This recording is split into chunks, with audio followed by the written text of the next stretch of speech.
ସ୍ୱାସ୍ଥ୍ୟ କେନ୍ଦ୍ରକୁ ଚିକିତ୍ସା ପାଇଁ ଆସି ତାଲା ଦେଖି ପଳାଉଛନ୍ତି ରୋଗୀ। ତାଲା ଡରାଉଛି ରୋଗୀଙ୍କୁ। ଏଭଳି ଦୃଶ୍ୟ ଆସିଛି ଖୋଦ୍ ପୂର୍ବତନ ମନ୍ତ୍ରୀ ଡାକ୍ତର ଦାମୋଦର ରାଉତଙ୍କ ନିଜ ଗାଁ ସ୍ୱାସ୍ଥ୍ୟ କେନ୍ଦ୍ରରୁ।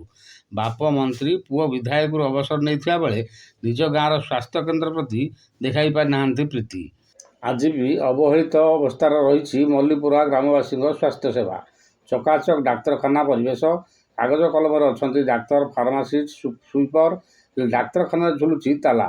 ସରକାରୀ ନିୟମ, ଦିନ 8ଟାରୁ 12ଟା ପ୍ରାଥମିକ ସ୍ୱାସ୍ଥ୍ୟ କେନ୍ଦ୍ର, ଆରୋଗ୍ୟ କେନ୍ଦ୍ର ଆଦି ଖୋଲା ରହିଥିବା ବେଳେ ଡାକ୍ତର, ଫାର୍ମାସିଷ୍ଟ ନିଜ ନିଜ ମନ ଇଚ୍ଛାରେ ଆସୁଛନ୍ତି ଓ ଯାଉଛନ୍ତି। ସ୍ୱାସ୍ଥ୍ୟ କେନ୍ଦ୍ରରେ ସ୍ଥାନୀୟ ଲୋକ ନାହିଁ ନଥିବା ହଇରାଣ ହେଉଛନ୍ତି। ତାଲାକୁ ଦେଖି ଡରି ପଳାଉଛନ୍ତି। ସ୍ଥାନୀୟ ଲୋକେ କହୁଛନ୍ତି, ଯେତେ ଯାହା କଲେ ବି କେହି ଶୁଣୁନାହାନ୍ତି ସେମାନଙ୍କ ଗୁହାରି। ପବନ କ'ଣ ତମର ଏଇଠି ଗଲା ଆଉ କୋଉଠି ହେଇନି?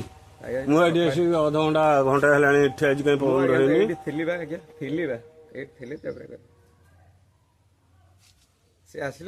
ଡକ୍ଟର କିଏ ଅଛନ୍ତି? Bureau report, news plus Odia.